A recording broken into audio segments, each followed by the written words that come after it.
முகம் வந்து எப்பவுமே நல்ல ஒரு க்ளோவா இருக்கிறதுக்கும், டெட் செல்கள நீக்கிறதுக்கும் வீட்ல உள்ள பொருள்கள வச்சு அழகா நம்ம செஞ்சுக்கலாங்க. அதுக்கு என்ன செய்றீங்கன்னா, ஒரு 10 பாதாம் பருப்ப நல்லா ஊற வச்சுடுங்க. நைட்டே கூட ஊற வச்சிரலாம்.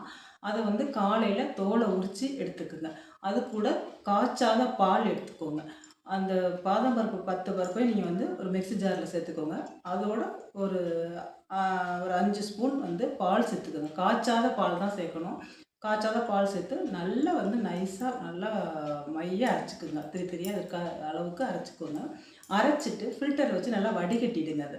வடிகட்டிட்டு அந்த இது வந்து அ அது கொர கொரப்பா இருக்கும். அத வந்து நம்ம ஸ்க்ரப்பரா கூட யூஸ் பண்ணிக்கலாம். இத வந்து வடிகட்டி நீங்க வந்து ஒரு சின்ன ஒரு பாட்டில்ல ஊத்தி கூட நீங்க ஃப்ரிட்ஜில வந்து சேவ் பண்ணி வச்சுக்கலாங்க.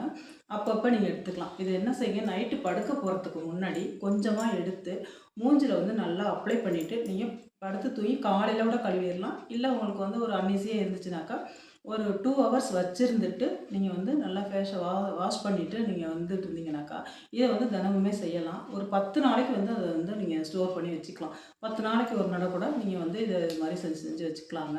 முகம் வந்து நல்ல ஒரு க்ளோவா இருக்கும். அ டெட் செல்கள் எல்லாம் போயிட்டு நல்ல ஒரு செல் வந்து உருவாகுறதுக்கு இது ரொம்ப ஹெல்ப்ஃபுல்லா இருக்குங்க. இந்த டிப்ஸ நீங்க ஃபாலோ பண்ணி பாருங்க. நன்றி.